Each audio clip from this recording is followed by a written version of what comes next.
Toxinas que tenga. Brillante. Bien, la presencia de toxinas. Presencia de plagas en el establecimiento productor o lo que fuera. Bien, ¿qué más? En este tipo de preguntas se quedaron cortos la mayoría. ¿Qué más? Las temperaturas de conservación. Bien, podíamos ampliarlo a los métodos de conservación.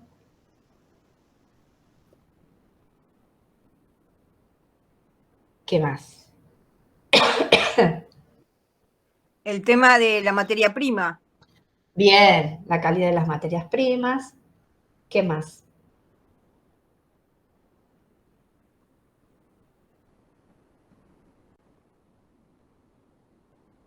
Las conductas de higiene tanto de los operarios como en cuanto a los utensilios o cosas utilizadas para la elaboración.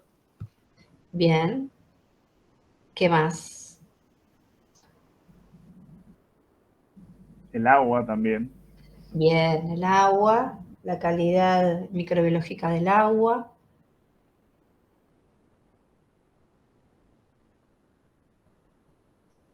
¿Alguna más? Las condiciones de almacenamiento del producto luego de elaborado. Sí. Tiene que ver con los métodos de conservación, ¿no? Creo que lo había dicho Lucila. Claro, sí, pero me refería al después, bueno, sí, lo estaba pensando más en el tema de la cocción y después sí lo de la conservación, sí.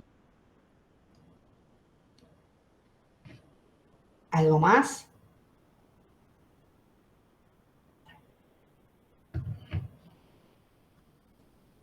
Si algún operario se encuentra con alguna enfermedad o algo y realiza la producción, también podría contagiar su enfermedad. Sí, la presencia de no usar, la ausencia del uso de guantes, de barbijo, ¿no? A lo mejor ante algún operario que no esté en condiciones de salud.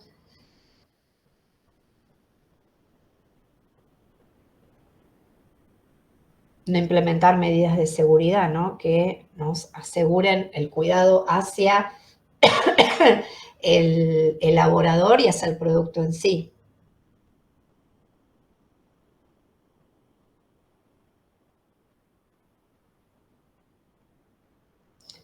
Si lo llevamos a nivel de nuestro aparato de gestión de calidad, lo nombraron mucho en realidad esto, contestaron varios en el problema, en el parcial.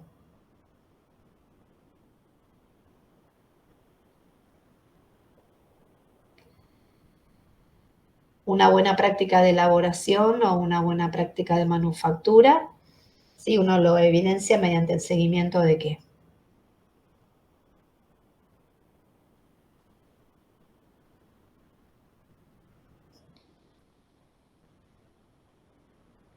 De procedimientos operativos estándar, ¿sí? Cuando no se respetan.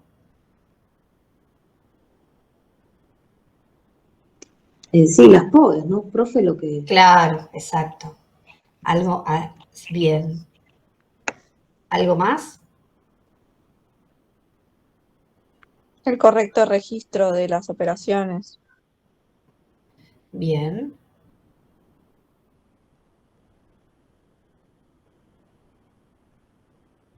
Recordemos también que pueden aparecer brotes alimentarios debido a contaminaciones cruzadas entre alimentos crudos y cocidos.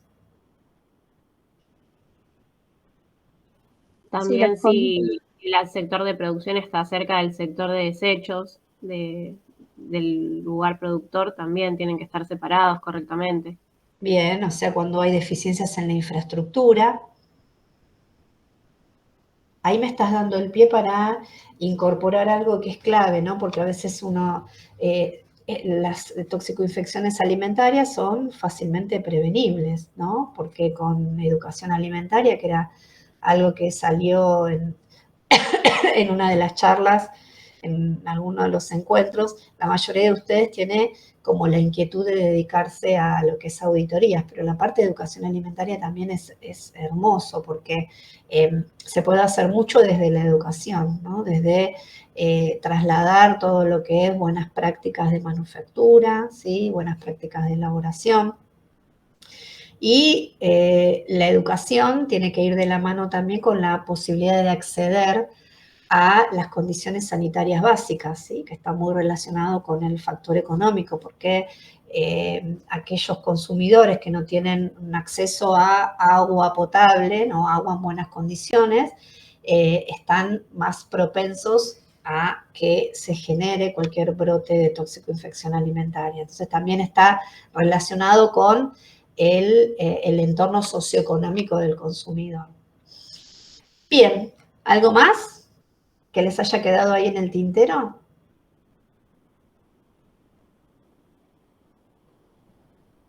Y puede ser también el tema del consumidor que o no lea las etiquetas, no haga la cocción necesaria o una mala conservación. Bien, eso tiene que ver con la educación alimentaria, ¿no? Lo que que tenemos que trasladar y evaluar en la etiqueta si es un establecimiento que tiene el RNE, ¿sí? Si es un establecimiento que tiene todas las inscripciones correspondientes, que eso la verdad nos da como mucha información. Y también tener presente de que los consumidores, hay algunos que pueden llegar a estar, algunos consumidores inmunodeprimidos, entonces tenemos que asegurar una calidad microbiológica eficiente, en realidad, para que justamente que no sean los agentes que puedan llegar a sufrir justamente la presencia de estos microorganismos microorganismos patógenos en los alimentos. No todos los consumidores tienen el mismo estado o pueden responder de la misma forma ante la presencia de estos patógenos, ¿sí? Si se encuentran atravesando algún proceso infeccioso o alguna situación por la cual están inmunodeprimidos o de acuerdo a el rango etario en el cual se encuentre. Generalmente los chicos y ancianos, en realidad son los que es el grupo etario que son más susceptibles a poder experimentar justamente una intoxicación alimentaria. Bien, vamos a... Los inmunosuprimidos también, profe, ¿no? Las personas que ya están. Claro, los inmunosuprimidos que están pasando por algún tipo de tratamiento con determinada medicación pueden no tolerar la presencia de determinadas cargas bacterianas que cuando es un consumidor sano, su sistema inmunológico rápidamente identifica al agente causal y ayuda a eliminarlo. En la situación de ser justamente consumidores inmunodeprimidos, esto no sucede. Bueno, vamos a ver cuáles son los organismos o los microorganismos que vamos a ir charlando a lo largo de las distintas clases y con qué alimentos los podemos relacionar. Vamos a ver si en el día de hoy vamos a hablar de las distintas cepas de Escherichia coli. Vamos a ver cuando nos referimos a Escherichia coli enterohemorrágica de qué se trata, cuáles son los síntomas que evidencia una toxicoinfección alimentaria de este tipo. Se los ha encontrado en alimentos cárnicos, en leches no pasteurizadas, en frutas y verduras justamente que están relacionadas con el riego de aguas no potables, ¿sí? Tanto Escherichia coli enterohemorrágica como Escherichia coli enterotoxigénica y enteroinvasiva. Después vamos a recorrer también algunas características de la toxicoinfección alimentaria de Listeria monocitogenes, donde se encontró también en productos lácteos, en también distintos tipos de ensalada proveniente de vegetales, siempre teniendo en cuenta de que se ha utilizado agua no apta para riego. En carnes de aves de corral, en cebollas como ejemplo, ¿no? En cebollas o ensaladas que tienen cebollas con mayonesa, por la presencia también de el ingreso a través de los huevos y en distintos embutidos. Especies de salmonela, que vamos a charlar hoy también en aves de corral y productos lácteos. Ven que acá los alimentos son los mismos, ¿sí? Encontramos en aves de corral y productos lácteos especies de, se identificaron distintas especies de salmonela, especies de Listeria monocitogenes, Escherichia coli, las distintas cepas, enterobacterias en general, ¿sí? Especies de Shigella, también en huevos y lechuga, Yersinia, ¿sí? Enterocolítica, ¿sí? Cuando ustedes vieron el video de cuáles eran los microorganismos que se encontraban presentes en los lácteos y en los derivados lácteos, todas estas bacterias las mencionamos. Vamos a recorrer también al final de la clase que viene las características de intoxicaciones provenientes de la presencia de vibrio cólera o vibrio parahemolítico, generalmente en pescados y mariscos. Cuando hablamos de intoxicaciones relacionadas con la presencia de Staphylococcus aureus, en platos preparados con huevo, jamón, en aves de corral.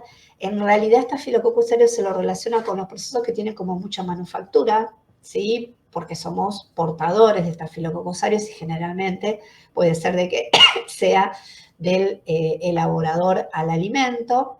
En cremas, ¿sí? Es fácilmente contaminable, fácilmente detectable cuando hay una intoxicación alimentaria de estafilococos, la presencia en cremas. Baciloserios, como ya habíamos mencionado, en arroz, también en carnes y verduras, ¿sí? Clostridium, incluimos las cepas esporuladas, ya sean botulino o noperfringer, en carnes, en frutas, en pescados, también lo habíamos mencionado, vamos a incluir en botulino en algunas conservas, ¿sí?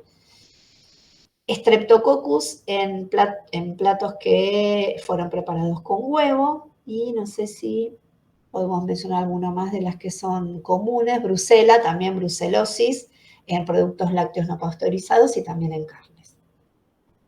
Tener presente que las setas, las enfermedades transmitidas por alimento, afectan a 1 de cada 10 personas, que es fácilmente, haciendo foco en la educación, es fácilmente erradicar, se puede prevenir, y afecta a 1 de cada 3 individuos, de los cuales uno de ellos es población infantil. Por eso mayoritariamente se presentan en niños menores a 5 años. Es importante ir incluyendo aquellos alimentos que son muy riesgosos, no en edades tempranas, justamente por esta característica, porque son alimentos fuente para estos microorganismos, y como son la población, es una población susceptible, los menores, es importante que se vayan incorporando los alimentos más complicados a medida que van creciendo. Bien, esto es lo que van a mirar directamente del video. Ahí hasta creo que al minuto 20 se hace un recordatorio de lo que vieron ustedes en biología, cuáles son el aparato digestivo, por qué está conformado, ¿sí? Por qué órganos, cuáles son las enzimas que se secretan tanto en el estómago como en el intestino y sobre qué macromoléculas actúan. Y después hay un detalle de cuál es la composición de las microvellosidades que tienen inferencia directamente en la absorción de los alimentos, pensando que justamente con la absorción de los alimentos podemos estar incluyendo algunos de estos agentes patógenos. Sabemos que ingresan a través de las células que forman parte de la mucosa intestinal. Estas vellosidades intestinales que se encuentran presentes en los enterocitos tienen microvellosidades justamente para aumentar la superficie de absorción y facilitar el ingreso. Y en cada uno de esos capilares, en cada una de esas microvellosidades, tenemos un capilar sanguíneo y un capilar linfático, al cual va ingresar, si es un ácido graso, directamente al sistema linfático, y si es un derivado de un hidrato de carbono, un monosacárido o un aminoácido proveniente de la digestión de proteínas, va a ingresar desde el enterocito directamente al capilar sanguíneo para entrar justamente a circulación sistémica. Entonces, bueno, hay un pequeño repaso de todo esto que no tiene sentido, que nos dediquemos como mucho tiempo a recordar. Pero sí es importante que le presten atención cuando vean el videito. Bien, acá tenemos la composición de las microvellosidades en cuanto a las características que tienen, ¿sí? Cada una de las células que lo conforman, las células caliciformes, que van a secretar el moco, que van a proteger justamente al intestino de los pH ácidos. Hay células regenerativas, hay células enteroendocrinas que van a secretar las distintas enzimas, ¿sí? Y las células absortivas que van a ser la estrella de la clase de hoy, a través del cual van a ingresar las bacterias a nuestro organismo. Todo esto lo tienen bien detallado en el videito.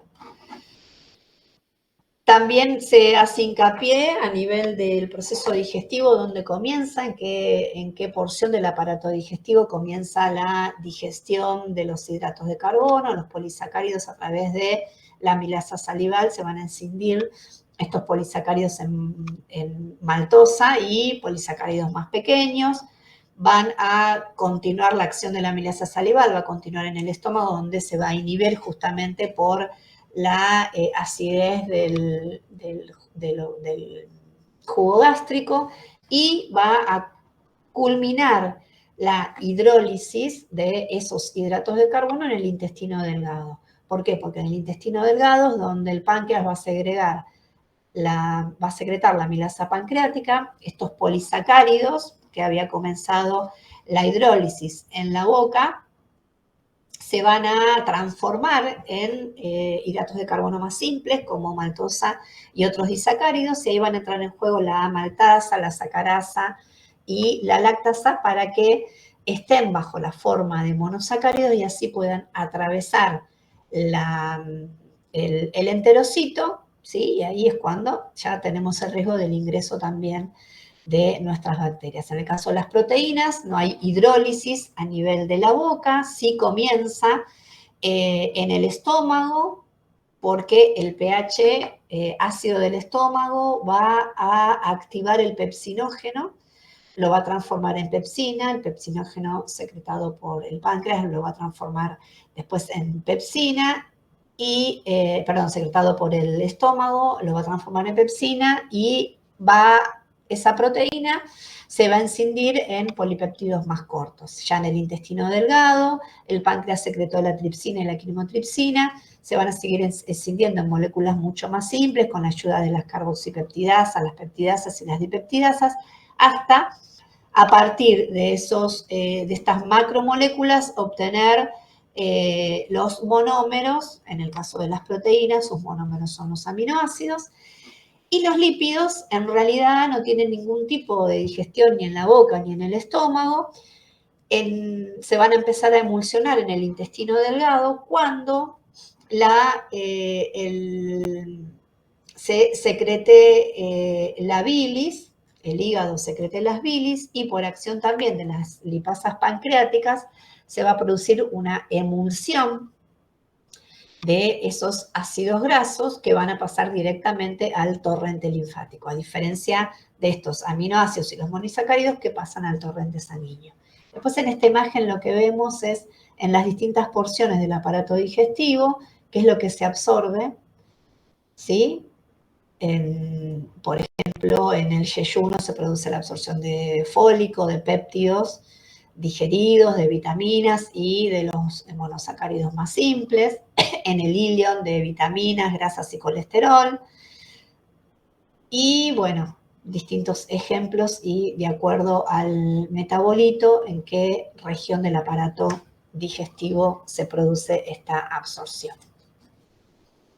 Bien, hasta acá es todo tema conocido que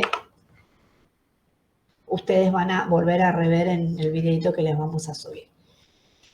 Bien, entonces, comenzando con Escherichia coli. Sabemos que en ese proceso digestivo puede ser que incorporemos Escherichia coli, ¿sí? ¿Cuál es el Escherichia coli?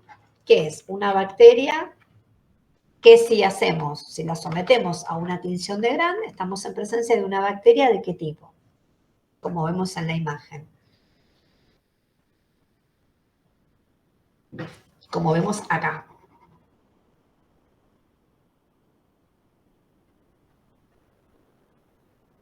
¿Esto qué es? Bacteria gram negativa, ¿sí? Es la visualización de una tinción de Gram. Es una bacteria gram negativa. ¿Recuerdan qué es lo que me genera o me determina que una bacteria se pueda teñir de un color determinado u otro color? ¿Qué componente? Peptidoglicano. Claro, los peptidoglicanos que se encuentran presentes. Y en este caso, el peptidoglicano, ¿sí? Sabemos que tanto las gram positivas como las gram negativas lo tienen. Pero ¿qué diferencia tienen unos con otros? Que es lo que me genera justamente la diferencia en el color.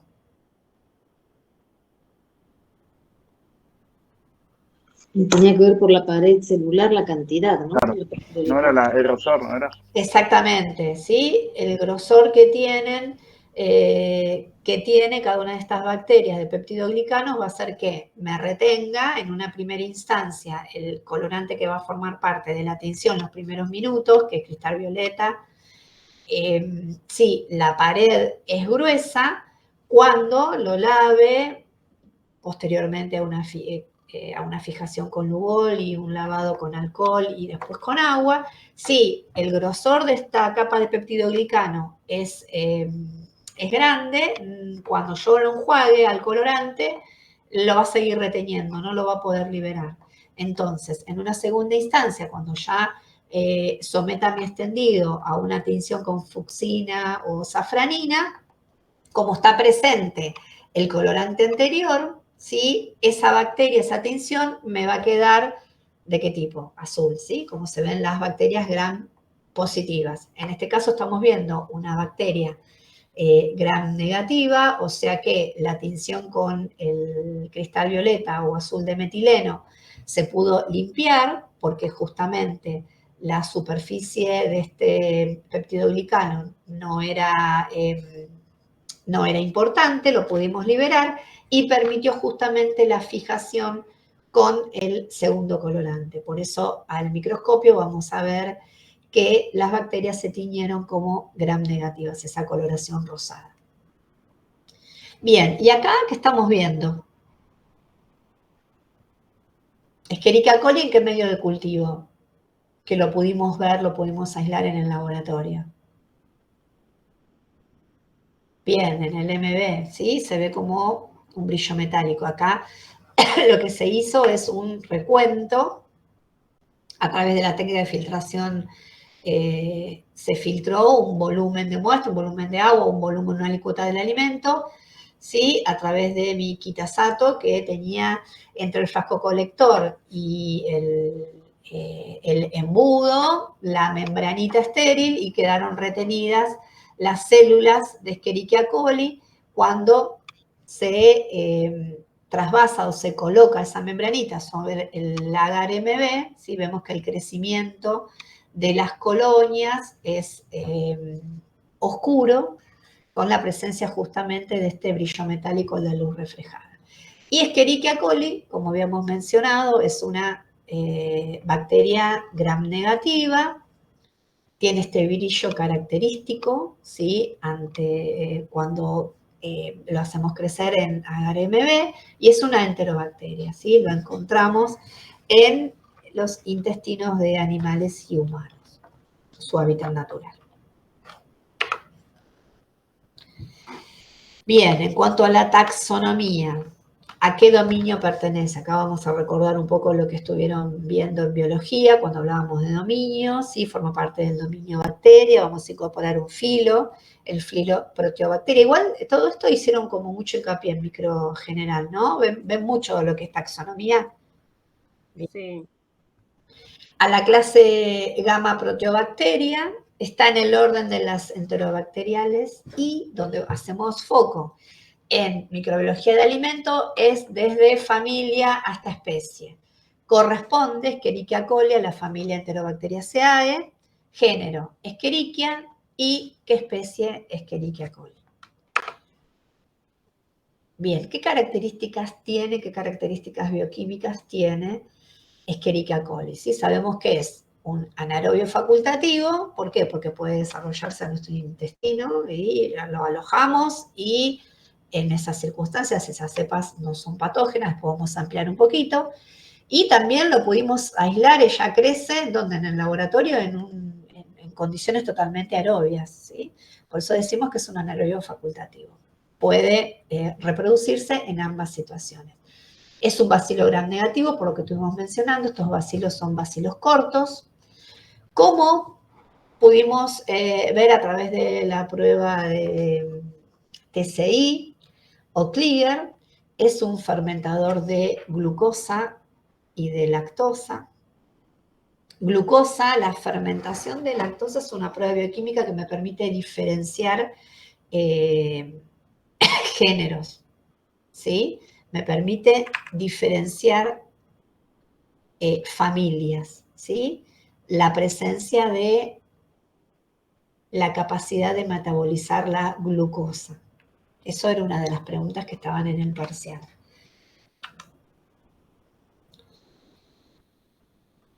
En algún momento habíamos mencionado que da positiva la reacción de catalasa. ¿Alguno recuerda cuál es el fundamento de la prueba de catalasa? Quiere decir que esta bacteria puede sintetizar catalasa, que es una enzima, y la presencia de esta enzima, ¿qué le permite y ante qué sustrato? Ante el agua oxigenada, peróxido de hidrógeno. Bien, ¿y en qué lo transforma? Lo desdobla en agua y oxígeno. Claro. Entonces ahí se ve como espuma o burbujas. Bien, esto es importante porque como consecuencia de distintas rutas metabólicas encontramos productos que son totalmente oxidantes, como puede ser el agua oxigenada, y la presencia de esta enzima hace que justamente estos metabolitos no se transformen perjudiciales para el huésped, ¿sí? Oxidasa negativo, ¿se acuerdan que esta prueba bioquímica nos permite diferenciar enterobacterias de qué? ¿De qué otro grupo? Que habíamos hecho hincapié en el primer trabajo práctico. O que Pseudomonas, ¿sí? Porque Pseudomonas daba oxidasa positivo, a diferencia de las enterobacterias, que yo les había llevado un positivo, que era de Escherichia coli. Tiene flagelos perítricos, ¿sí? Todo alrededor de su cápsula. No forma esporas. ¿Cuáles son las bacterias que forman esporas? ¿Algún ejemplo? Clostridium. Bien, sí, Clostridium. Y hicimos hincapié como pruebas bioquímicas para las enterobacterias en el INVIC, ¿sí? Decimos que es INVIC, ¿sí? Por las siglas de estas 4 pruebas bioquímicas. Indol, rojo de metilo, Boges, Proskauer y citrato. En este caso, ¿cómo da Escherichia coli para la prueba del indol? Es positivo, indol positivo, rojo de metilo positivo, Boges, Proskauer negativo y citrato negativo. ¿Alguien recuerda cuál es el fundamento bioquímico de alguna de estas pruebas bioquímicas?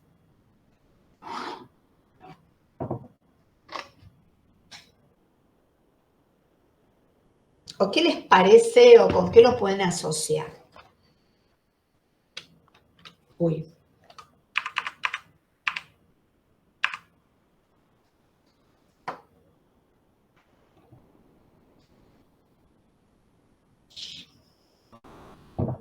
¿No recuerdan ninguna?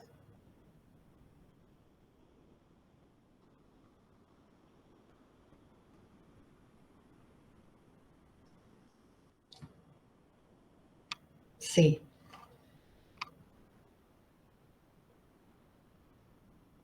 Generalmente, cuando es una colonia negra es porque se formó sulfídrico, ¿sí?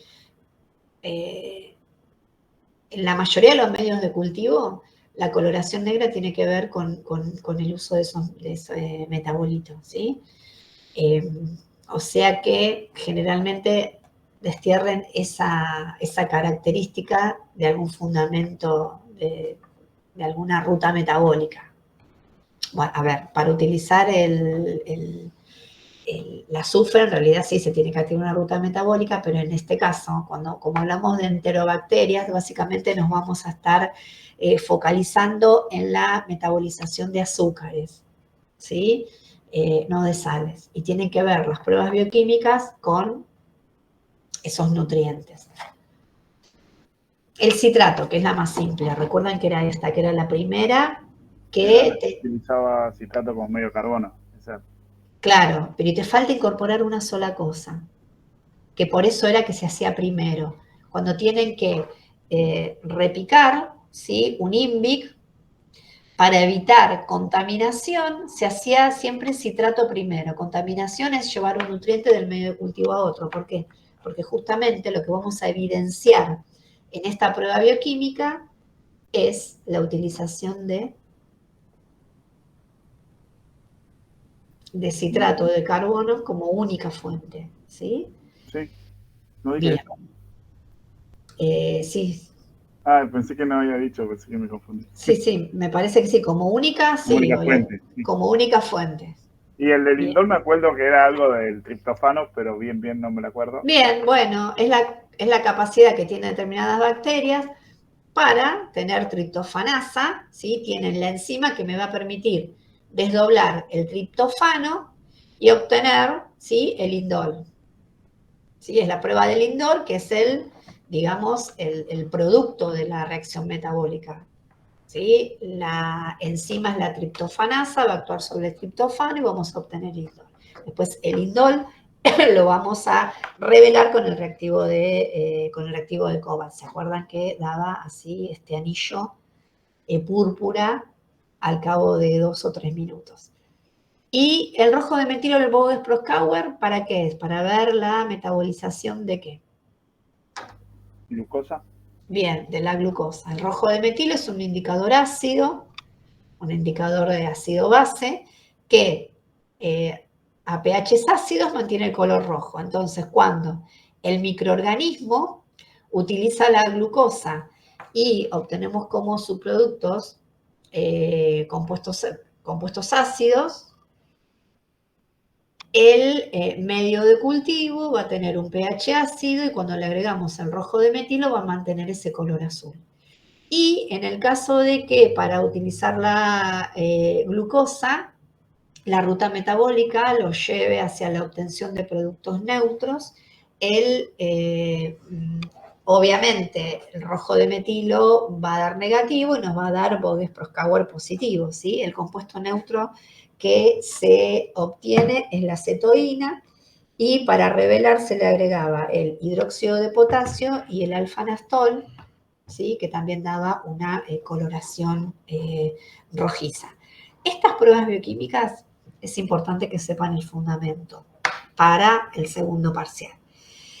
Bien, después como otras pruebas bioquímicas, sabemos que va a utilizar siempre la glucosa porque es una enterobacteria, y cómo Escherichia coli es un coliforme, en algunas circunstancias les pasó que en la pregunta de parcial había varios conceptos que estaban en relación a los coliformes, estaba invertido, coliforme total con fecal, y lo que sucedía era que degradaba la lactosa y no la glucosa, entonces había como varias palabras para corregir justamente en el punto que hablaba de los coliformes totales y los coliformes fecales.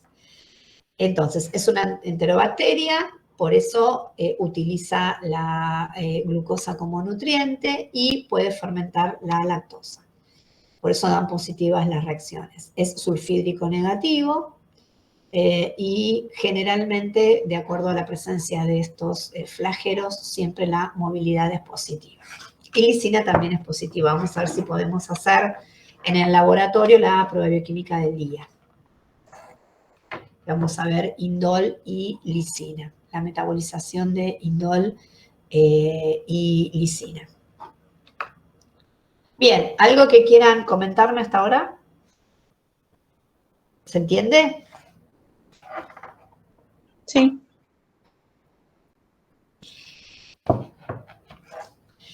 Bien, es un indicador de contaminación fecal, como lo nombramos muchas veces, no sobrevive mucho tiempo, es termolábil, por eso en realidad cuando encontramos un alimento, Escherichia coli, es un indicador de contaminación reciente. ¿Por qué? Porque justamente no sobrevive mucho tiempo en el ambiente, tampoco sobrevive a temperaturas de pasteurización, pero tiene una particularidad. Cuando generalmente lo encontramos es porque también forma biofilms, que es una forma de asociación que le permite sobrevivir más tiempo. Es flora normal del intestino de animales de sangre caliente, por eso habíamos mencionado que nosotros somos portadores, pero eso no implica que estemos todo el tiempo enfermos, son cepas inocuas. Y cuando nosotros tenemos una toxicoinfección alimentaria, generalmente es por cepas patógenas que incorporamos a través de alimentos, ¿sí? Una fuente exógena, y esas cepas han incorporado algún factor de virulencia.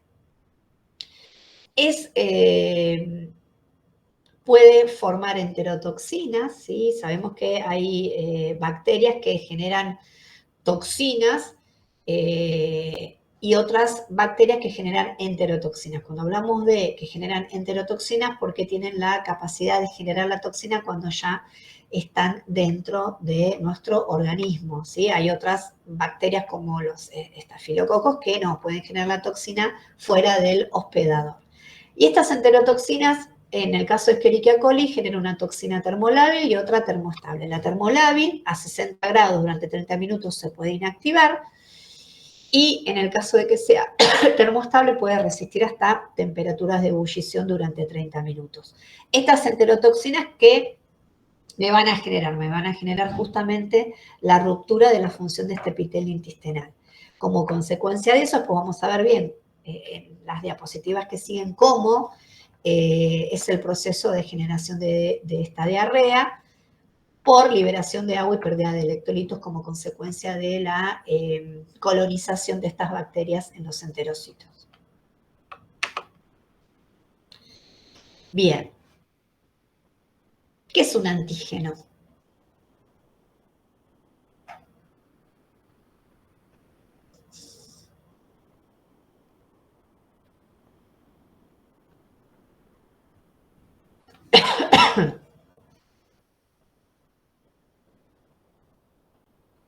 Pensemos que es una estructura, por decirlo, patogénica. Me sale, sí. pero no sé si es tan así la palabra. Pensemos en el par antígeno-anticuerpo. Si sabemos que es un anticuerpo, a lo mejor nos ayuda a pensar que es un antígeno. ¿No genera anticuerpos por sí mismo? Claro. A raíz de la presencia de un antígeno, un organismo genera un anticuerpo. ¿Un anticuerpo como respuesta a qué? ¿Por qué genera el anticuerpo un organismo o un individuo? Cuando nosotros generamos un anticuerpo es ante la presencia de qué. O un objeto extraño o algo que lo invade. Exactamente. Bien, ¿y eso qué es entonces? Un mecanismo de defensa. Sí, pero eso es a lo que llamamos antígeno, ¿sí? Algo que nuestro organismo no está reconociendo como propio, ¿sí? ¿Coincidimos en eso? Sí. Y una estructura antigénica es cuál es el componente que está presente en estas bacterias que justamente nuestro organismo no lo está reconociendo como propio y me está generando justamente esta toxicoinfección. Va a activar distintos mecanismos de defensa, puede llegar a nuestros mecanismos de defensa pueden ser efectivos, y en el caso que no sean efectivos se genera en realidad la infección alimentaria. Y estas estructuras antigénicas son justamente estos componentes que están presentes en las bacterias que nuestro organismo los está reconociendo como componentes extraños. Puede estar presente en el flagelo, puede estar presente en la cápsula bacteriana, o puede estar presente como formando parte de algún componente de la membrana o de la cápsula. Entonces, de acuerdo a este antígeno, Escherichia coli, podemos identificar como estructuras antigénicas el antígeno O, ¿sí? que es termoestable, el antígeno K, que es termolábil, y el antígeno H, que es flagelable y también es termolábil. Bien, en el flagelo, ¿sí? Tenemos una proteína que es reconocida por nuestro organismo como un antígeno. Este es el antígeno H. En la cápsula de la bacteria, ¿sí? Tenemos el antígeno K, ¿sí? Que es el factor de virulencia, es el que nos va a generar la toxicoinfección alimentaria, y después tenemos el antígeno O, que es el polisacárido O, ¿sí? Que forma parte de esta estructura que está presente a lo largo, ¿sí? De toda la cápsula bacteriana.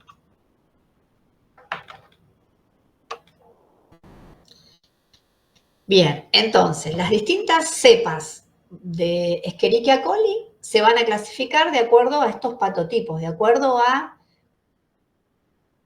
cómo o qué componentes tengan, qué estructuras tengan, ¿sí? En esa membrana y esa cápsula. Si tiene flagelo, si tiene antígeno H, si tiene flagelo O, va a ser un determinado patotipo, si tiene solo flagelo H, si tiene si tiene todo, ¿sí? De acuerdo justamente a esa estructura antigénica es que nos permite ubicar a las distintas cepas patógenas de Escherichia coli en la clasificación que vamos a ver más adelante. ¿Qué es lo que podemos reconocer como estructuras antigénicas? Podemos reconocer lipopolisacáridos, ¿sí? Como nombrábamos recién. Podemos hablar de componentes que están presentes en la cápsula, podemos hablar de las fimbrias que forman parte de esta bacteria, podemos hablar de plásmidos de virulencia, y todos estos agentes que son reconocidos como factores extraños que desencadenan justamente la virulencia de estas cepas. Acá hay en realidad una larga enumeración de todos estos factores de virulencia. Bien, en base a la presencia de estas estructuras es que vamos a encontrar Escherichia coli enterotoxigénica, ¿sí? ETEC, Escherichia coli enteroinvasiva, Escherichia coli enteropatogénica, Escherichia coli enteroagregativa y Escherichia coli enterohemorrágica, ¿sí? De acuerdo a cómo es la composición de estas bacterias, es como la vamos a clasificar y es como va a tener su mecanismo de acción. Vamos a ver que los síntomas son, excepto en uno que es distintivo, generalmente muy similares en las distintas intoxicaciones. Bien, en el caso que estemos en presencia de una cepa de Escherichia coli enterotoxigénica, ETEC, es la que origina la diarrea del viajero o la diarrea infantil. ¿Cómo actúa? Se va a adherir, ¿sí? A las paredes del intestino, justamente a este enterocito, genera la toxicoinfección porque produce dos toxinas, una termolábil y otra termorresistente. Estas dos enterotoxinas ingresan a el enterocito y van a activar dos intermediarios celulares como son el AMP cíclico y el GMP cíclico, que justamente van a ser los agentes causales de la liberación de cloruros con la consiguiente liberación hacia la luz intestinal junto con estos electrolitos de agua, me van a causar justamente la diarrea. En este tipo de intoxicación se va a producir por la adherencia de estas bacterias a las microvellosidades de las células intestinales.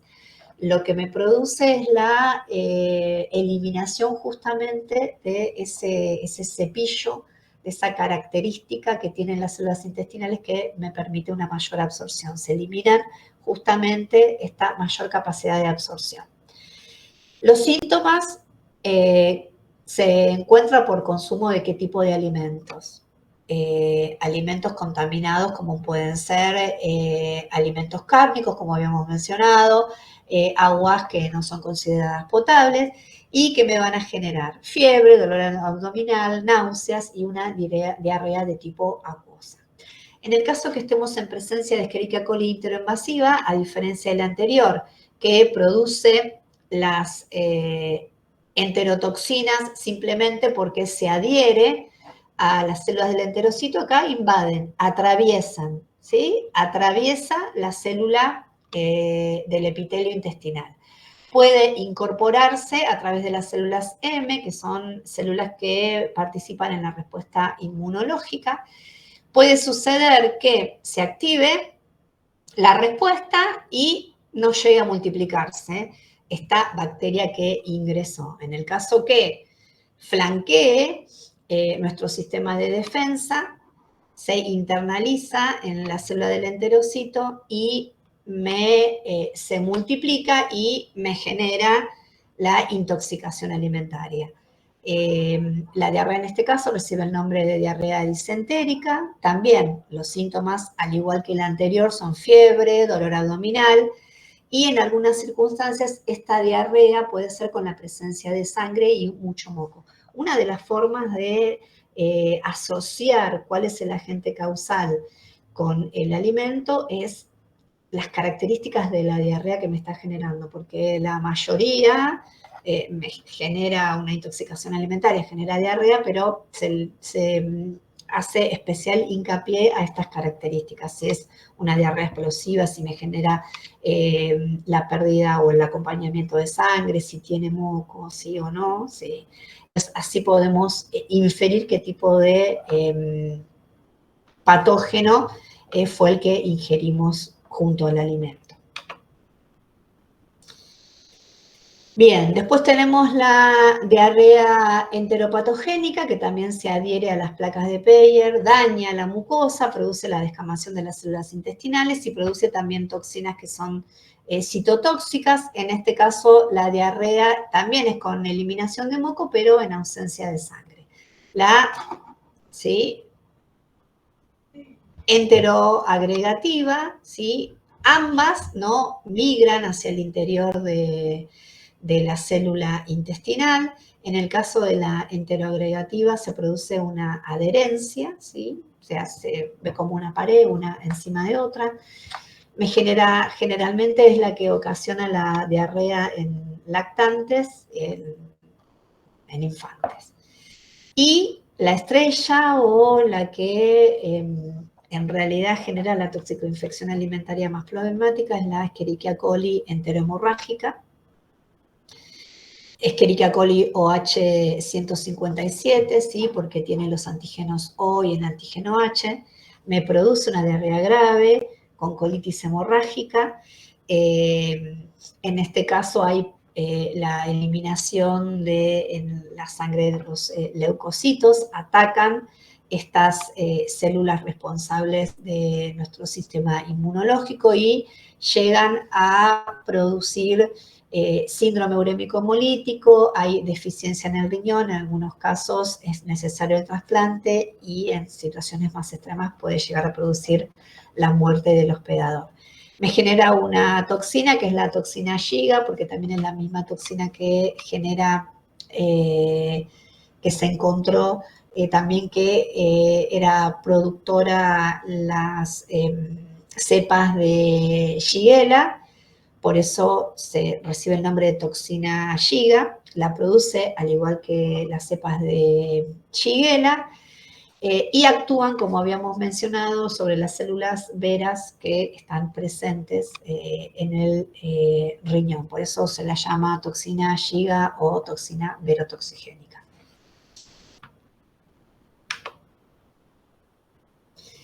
Bien. ¿Qué características como determinantes presenta este patógeno, esta Escherichia coli OH157? Habíamos dicho que es un coliforme, habíamos dicho que es una enterobacteria que degrada la glucosa, fermenta la glucosa, es un coliforme, ¿sí? Fermenta la lactosa, y habíamos hice como mucho hincapié a lo largo de todas las clases, en que la Escherichia coli es un coliforme fecal, degrada la glucosa y degrada la lactosa a dos temperaturas distintas, ¿sí? A 37 y a 44. O, ahora vamos a hablar de una cepa de Escherichia coli que es la excepción. Y justamente es aquella que produce síndrome urémico hemolítico. No crece a temperaturas cercanas a la cual crecen los coliformes fecales. ¿Ven? No crece a temperaturas entre 44 y 45 grados centígrados. No fermenta el sorbitol, ¿sí? Que es otro azúcar, y no produce beta-glucuronidasa. Es ácido tolerante, ¿sí? Puede resistir a pHs ácidos. Es resistente a antibióticos, ¿sí? Puede sintetizar proteínas o enzimas que le permiten resistir a la acción de antibióticos. Tiene resistencia térmica hasta 70 grados centígrados, procesos que no sobrepasan esta temperatura, puede llegar a resistir. Y agentes causales de este tipo de intoxicación es carne poco cocida, la mala pasteurización, tanto agua de bebidas en las cuales se puede estar presente, lácteos, derivados lácteos y frutas hortalizas de acuerdo a el agua de riego o deficiencias en el lavado justamente de estos vegetales. Bien. ¿Cómo comienza? Este síndrome urémico hemolítico comienza con una diarrea que los primeros días de incubación de la enfermedad no es sanguinolenta, después migra ante una colitis hemorrágica, puede presentarse el síndrome urémico hemolítico, que cuáles son sus características. Cuando hablamos de síndrome urémico hemolítico, cuáles son los síntomas que se presentan. Hay anemia hemolítica, si hay ruptura de los glóbulos rojos, se presenta una insuficiencia renal aguda, puede detectarse púrpura trombocitopénica, que implica que las plaquetas que forman parte de la sangre se destruyen, el organismo las reconoce como un agente extraño, y la falta justamente de plaquetas en nuestro tejido conectivo en la sangre, lo que me va a generar es que no podamos responder ante la presencia de algún golpe, no se va a formar este tapón plaquetario y se pueden generar en ese individuo hemorragias internas, ¿sí? Porque justamente la baja concentración de plaquetas y ante un golpe externo me puede generar justamente una hemorragia, porque enseguida no se forma ese tapón plaquetario, y esta es una característica de una enfermedad que conocemos como púrpura trombocitopénica. Me puede producir derrames a nivel cerebral, puede afectar el sistema nervioso central, generando episodios de epilepsia. En realidad, Argentina se encuentra entre los países que tienen mayores casos de síndrome urémico hemolítico, lamentablemente, ¿no? Bien, algo que me quieran consultar acerca de lo que estuvimos charlando, algo que no les haya quedado claro.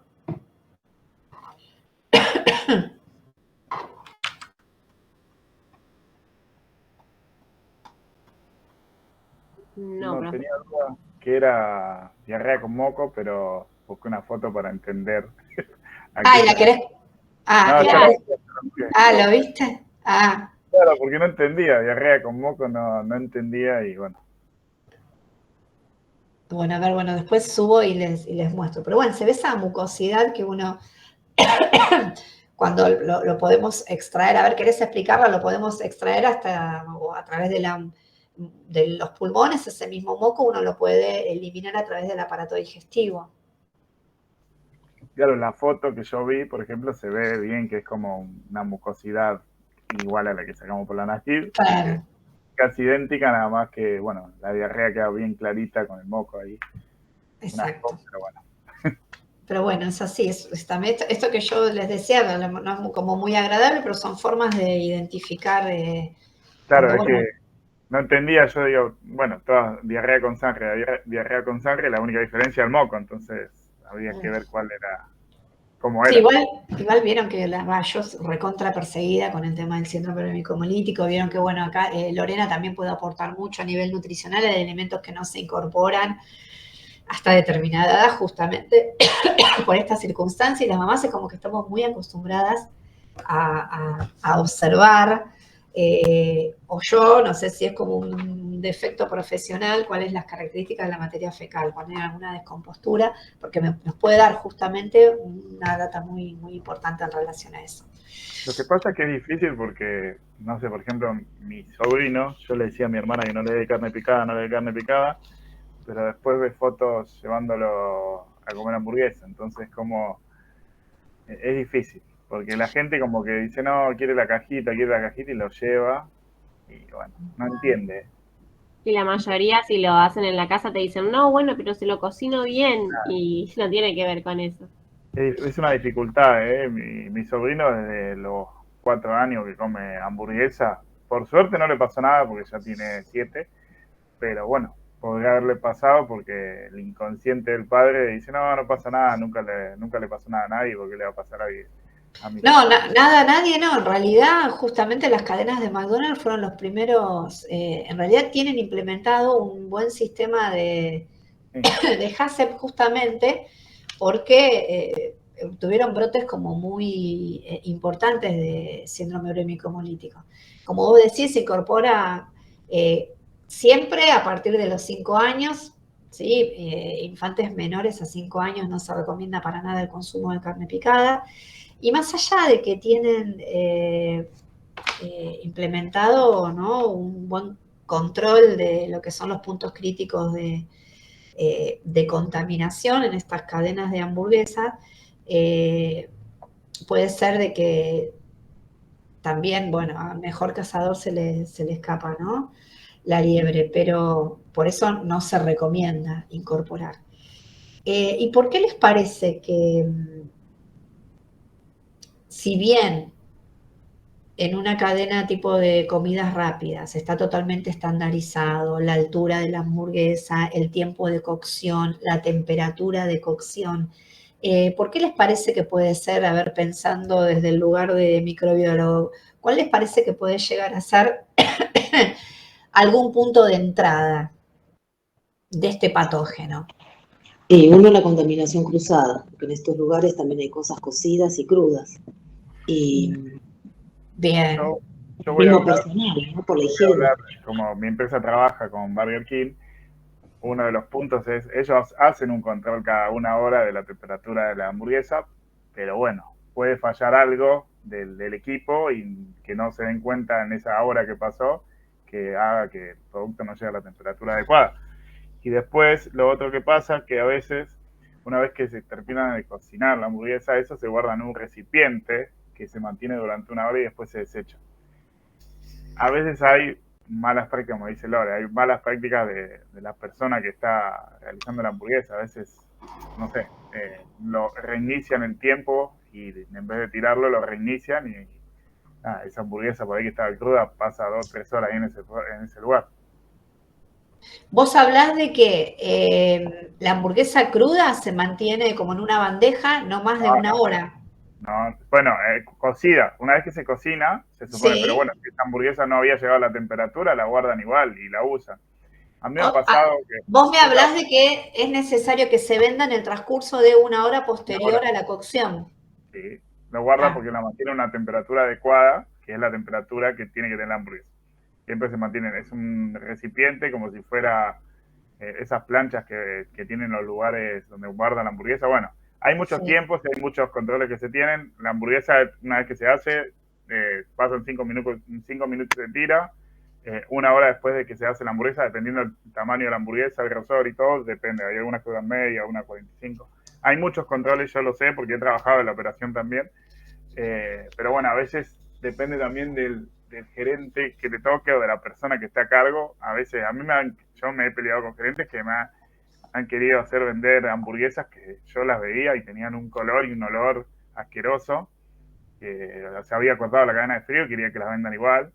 Bueno, esto que decís es importante, porque en realidad cuando uno, si justamente, a ver, esto ya si tiene olor y color, obviamente no hay que ingerirlo, pero generalmente cuando se produce una intoxicación alimentaria, uno consume un alimento que justamente no tiene ninguna modificación en sus características organolépticas. Entonces, ahí hay,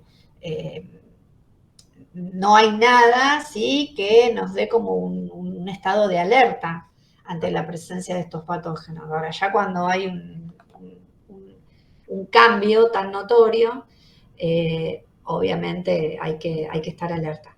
Y esto tiene que ver, si el sistema está tan estandarizado, como cuenta Maximiliano, que no puede estar más de tanto tiempo en este punto de la cadena de elaboración, ¿por qué? ¿Por qué el tiempo está estandarizado? Porque ¿qué es lo que puede llegar a pasar si es más de ese tiempo? Empiezan a crecer microorganismos si no tienen la cocción correcta. Claro, y esto está íntimamente relacionado con el tiempo de duplicación de esta bacteria. Recuerden que estaba alrededor de 17 minutos. Si lo dejamos si partimos de 500, ¿sí?, a lo largo de que vayan pasando fracciones de 17 minutos, siempre se va a ir multiplicando. Tiene que ver con estos problemas que vimos al principio de la cursada. Y esto también tiene que ver porque en algunas situaciones, si se sigue siempre el mismo mecanismo, se respetan los tiempos, puede ser que en alguna de las unidades encontremos la presencia de algún patógeno. Está muy relacionado con la pregunta que les hice en el parcial, que es ¿por qué es importante la carga inicial de las bacterias en mi alimento? ¿Por qué? Porque justamente pueden flanquear todas estas barreras o todas estas...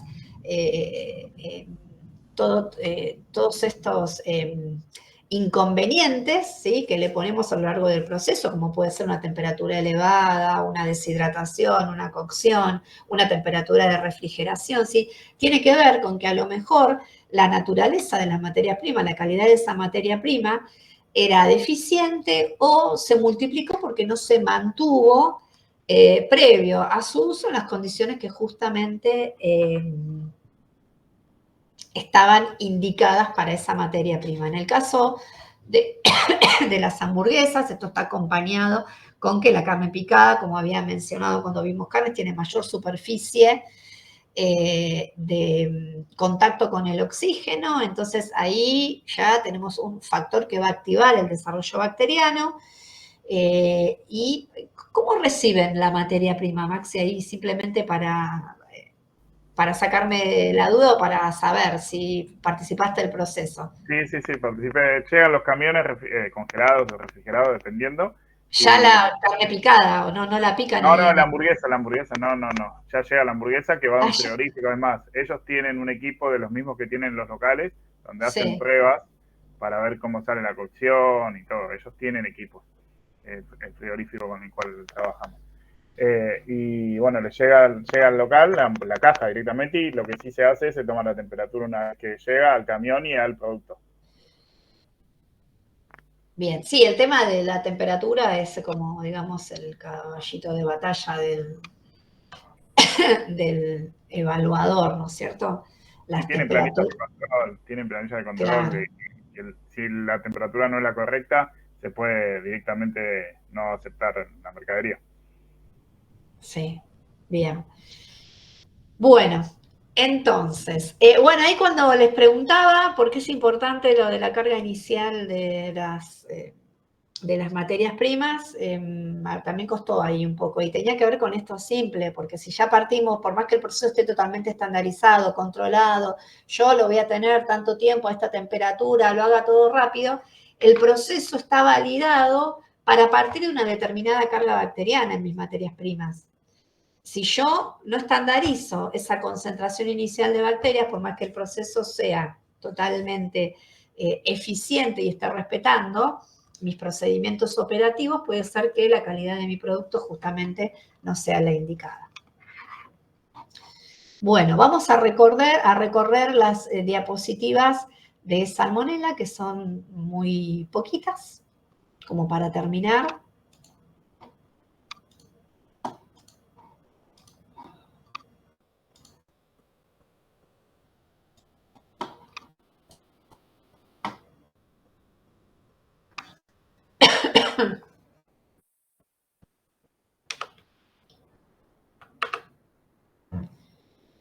Bueno, también es una enterobacteria, ¿sí? Al igual que Escherichia coli. ¿Cuáles son los alimentos fuentes? ¿Sí? Aves de corral y huevo. Cuando hablamos de salmonelosis, siempre vamos a pensar si el alimento que lo generó tiene como ingrediente,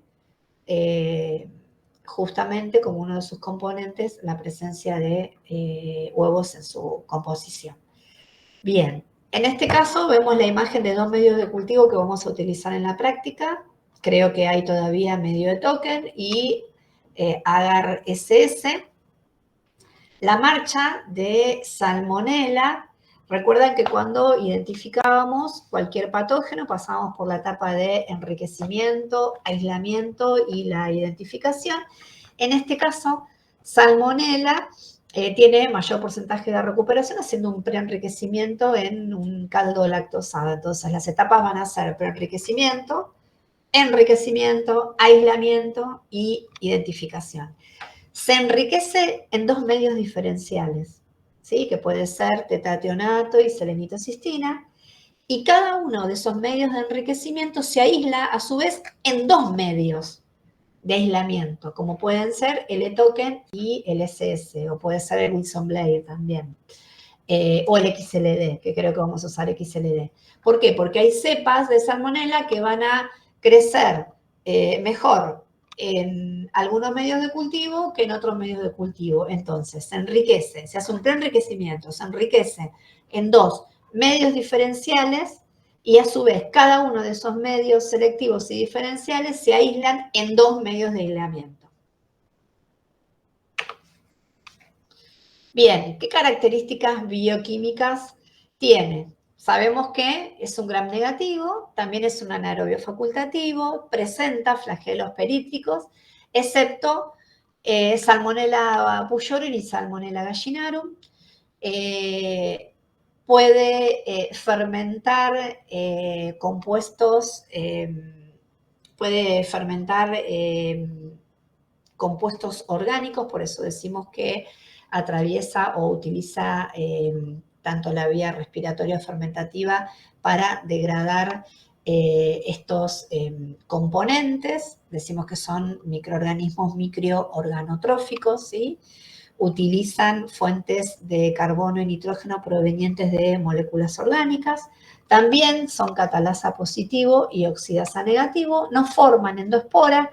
¿Y qué característica distintiva tienen en relación a Escherichia coli que recién habíamos hablado? No va a fermentar ni la lactosa ni la sacarosa. Por eso vamos a ver cuando hagamos un TCI que mientras Escherichia coli se vuelve el tubo totalmente amarillo, porque fermenta todos los azúcares que están presentes en ese medio de cultivo, que recordamos que es lactosa, sacarosa y glucosa, que también costó en algunas circunstancias ver cuáles eran los componentes del TCI. Hacemos hincapié en esto, como no es un coliforme, no va a fermentar la lactosa ni la sacarosa, pero sí va a fermentar esa pequeña proporción de glucosa que tiene presente el medio de cultivo. Excepto, ¿sí? Pueden llegar a fermentar si es una cepa, si es una bacteria que haya incorporado a través del plásmido la capacidad de sintetizar las enzimas que permitan justamente la fermentación de estos metabolitos. Bien, la taxonomía comparte junto con Escherichia coli, obviamente, el dominio, bacteria, al igual que el filo, proteobacteria, la clase gamma proteobacteria, es del orden de las enterobacteriales, es una enterobacteria, y ya en este caso ya no es el género Escherichia coli, es el género Salmonella, y este género se divide en 2 especies, Salmonella entérica y Salmonella bongori. Dentro de la Salmonella entérica va a estar compuesta por 6 subespecies. ¿Cómo las vamos a dividir? De acuerdo a la estructura antigénica que habíamos mencionado para Escherichia coli. En este caso también me va a permitir la diferenciación entre especies y géneros de acuerdo a esta estructura antigénica. En el caso de Salmonella entérica, está compuesta este grupo, esta especie, por 6 subespecies. La entérica, Arizonae, Diarizonae, Salamae, por mencionar algunas. Bien. Vamos a poder distinguir, de acuerdo a la estructura antigénica, ¿sí? A través del sistema de clasificación que recibe el nombre de Kaufmann-White, la presencia de 50 serogrupos de Salmonella. ¿Por qué? Porque tienen en su composición antígeno O, ¿sí? Que era la presencia de este polisacárido O en la membrana. Hay más de 2.500 serotipos, ¿sí? Cada uno de estos serotipos tiene una única combinación, es decir, la presencia de un antígeno somático, el antígeno H1, el flagelar, o el flagelar H2. De acuerdo a qué presencia tenga de este antígeno, va a ser como vamos a agrupar los distintos serotipos de estas especies de pseudomonas. Cuando hablamos de el antígeno somático O, nos estamos refiriendo a la presencia de un lipopolisacárido determinado en esta pared celular. Este antígeno es termostable y es el que me va a permitir justamente la diferenciación en los dos subgrupos que habíamos mencionado acá, ¿sí? Tenga o no tenga ese antígeno, me va a permitir diferenciarlo en estos dos subgrupos. Bien, la clasificación en especies va a estar determinada por la presencia de esta proteína flagelina en el flagelo, ¿sí? Es termolábil, y el responsable de la virulencia va a estar determinado por la presencia o no de la envoltura B, ¿sí? Que es el responsable de la virulencia en las especies de Salmonella typhi o Paratyphi o Salmonella dublin, que son las que generan la mayor proporción de toxicoinfecciones alimentarias en los humanos. Bien, ¿cuáles son las formas de ingreso? Como habíamos mencionado, las distintas formas de ingreso para Escherichia coli, tenemos también distintas formas de ingresar al hospedador. Puede ser a través de la migración directamente, ¿sí? De las células de Salmonella a través del epitelio intestinal. Puede ingresar a través de células M, ¿sí? Que están presentes en el epitelio. Estas células M van a identificar estas bacterias como un antígeno, van a activar toda la respuesta inmunológica, se van a acercar a través del torrente sanguíneo los macrófagos a la zona a la cual está ingresando justamente esta salmonela, la puede fagocitar. Dentro, ¿sí? Del macrófago puede producirse la multiplicación de esta salmonela, se produce la lisis del macrófago y la liberación de justamente estas células bacterianas. Y se activa justamente todo un proceso inflamatorio, todas las cascadas de reacciones que se lleva a cabo como consecuencia de la presencia de un antígeno, el aumento de la temperatura, la inflamación y después la activación de la liberación de cloruros, de electrolitos y como consecuencia de eso la liberación o la producción de la diarrea. Entonces, puede ingresar directamente a través del epitelio intestinal, puede ser reconocido por células del sistema inmune, se activa la acción de los macrófagos, van a fagocitar justamente las células de salmonela que estén ingresando, puede, como consecuencia de esta multiplicación, se produce la lisis del macrófago y la liberación de estas células de salmonela. O también pueden ingresar, ¿sí? al torrente sanguíneo a través de la captura de células dendríticas que también se encuentran presentes en el lumen intestinal. Estas células dendríticas forman parte del sistema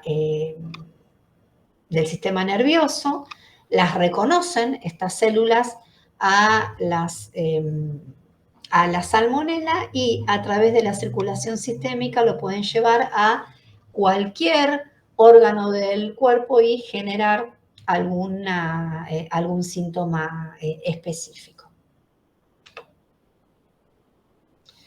Bien, ¿a qué se debe, ¿sí?, la virulencia de este tipo bacteriano? A la presencia en su cromosoma de 2 islotes, que llamamos islotes de patogenicidad. Son justamente lo que está reconociendo mi organismo como antígeno, ¿sí?, como producto extraño que ingresó.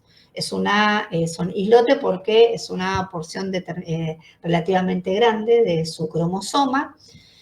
Estos islotes reciben el nombre de PA1 y PA2. ¿Qué es lo que hace? ¿Cómo acciona justamente ese gen?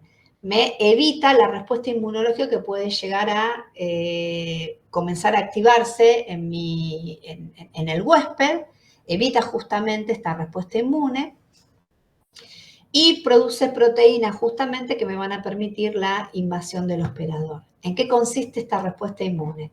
En que me interviene en la síntesis de prostaglandina, que a su vez va a estimular la presencia de estos intermediarios, el AMP cíclico, que me va a promover la liberación de electrolitos hacia el exterior, hacia el lumen intestinal.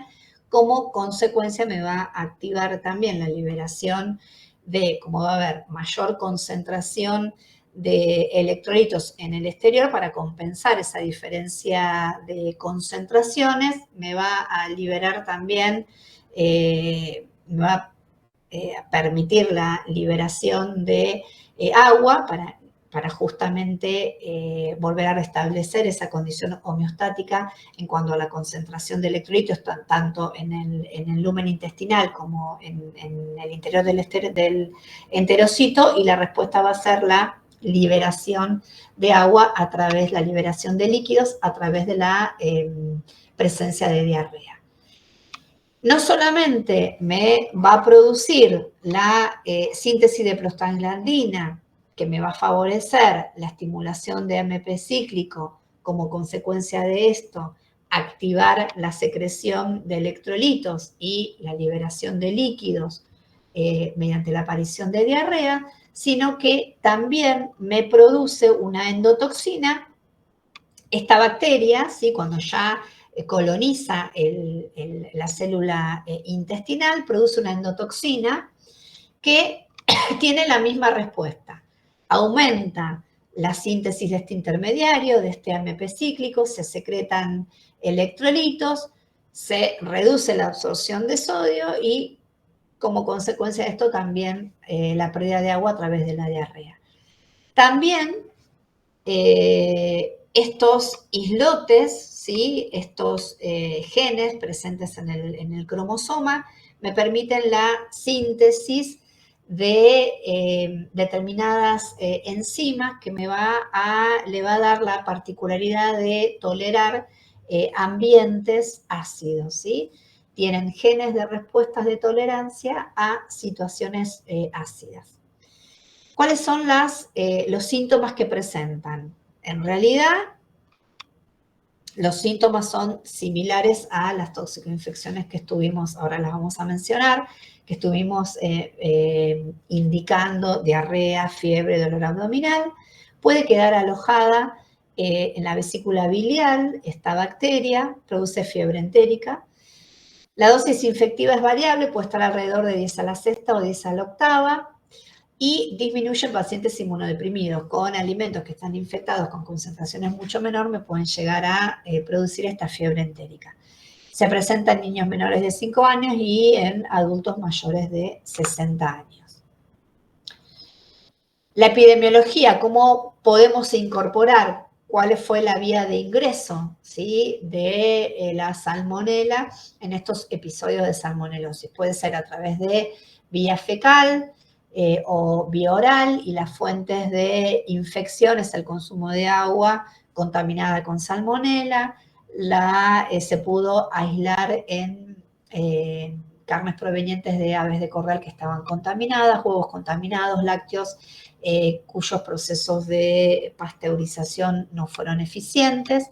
Y es importante, como mencionamos en cada uno de los agentes etiológicos que vamos a mencionar, respetar las buenas prácticas de elaboración para minimizar justamente el riesgo de aparición en los procesos productivos. Bien. ¿Algo que sea necesario remarcar o alguna duda que tengan?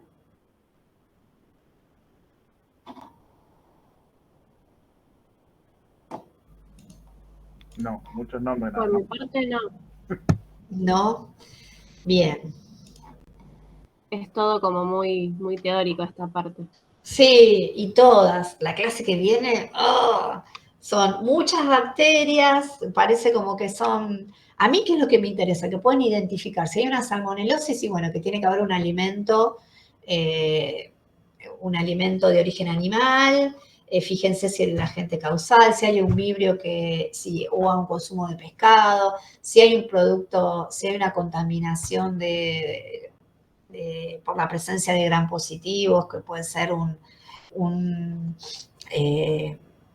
una intoxicación estafilocóxica, si justo alimentos que tuvieron mucha manipulación, ese tipo de cosas.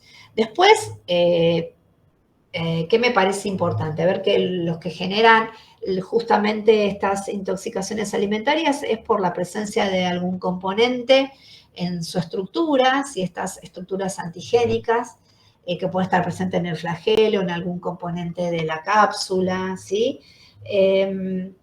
Y bueno, y a mí me gusta mucho esto de lo que es la parte práctica, ¿no? Si hay alguna prueba bioquímica que me permite diferenciar alguna especie bacteriana de otra, que también probablemente forme parte del parcial. Y bueno, vamos a ver Clostridium, vamos a ver Staphylococcus aureus, vamos a ver bacilos, las características de las etas que genera, vamos a ver listeria, vamos a ver enterococos, son un montón de bacterias y a lo mejor lo importante es que ustedes cuando estudien se hagan un cuadro y que puedan ver la característica distintiva, ¿sí? Si hablamos de Escherichia coli y el síntoma es que distintivo es que genera síndrome urétrico hemolítico, bueno, hagan hincapié en eso. Si vemos de que alguna prueba bioquímica distintiva es la generación, por ejemplo, de un moco específico que lo vamos a ver después cuando veamos vibrio. Y bueno, a mí me gusta eso, de que tengan presente esto que lo diferencia en relación a otra bacteria. Por eso está bueno que se hagan tipo cuadro. Sí, justamente esto que comentábamos de Escherichia coli, por más de que es un coliforme total, un coliforme fecal, la Escherichia coli interhemorrágica tiene la capacidad de no desarrollar a temperaturas cercanas a los 44 grados, que son muy cercanas a las del coliforme. Entonces, sí, esto es como una nota de color que puede llegar a formar parte del parcial. Bien, ¿algo entonces que me quieran comentar, preguntar? Profe, nada que ver, ¿no? Pero con respecto a las fechas, ¿hubo alguna modificación al final o todavía sigue todo igual? Y no le pregunte a Lina esto de adelantar el parcial. Lo que no sé si vamos a llegar, porque vieron que en realidad, capaz que, bueno, la clase que viene es muy larga, porque el 2 ya es el trabajo práctico. No lo charlé. Estamos como medio jugados. La única posibilidad mejor sería de que algunos temas corran por cuenta de ustedes. Que vean, pero sí, no lo charlé. Voy a ver si se lo comento hoy en la noche y ver qué opina la otra comisión. Quedamos entonces que del jueves pasarlo al martes, ¿no? De esa misma semana.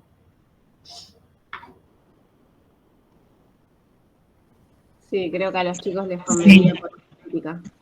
Sí, de adelantarlo, en vez del jueves, el martes. A ver, esperen que me voy a fijar bien cuál es la fecha, si le escribo Panquenbe. Sería en lugar del jueves 16 el martes 14, si no me equivoco. ¿Estás viendo el cronograma? No. A ver.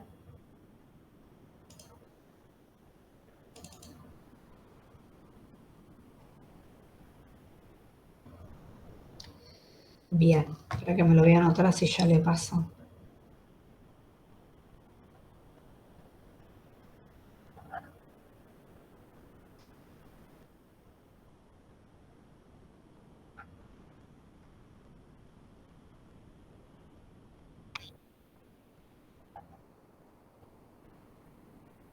A mí, la que se me ocurre como para proponérselo a Lina y que a lo mejor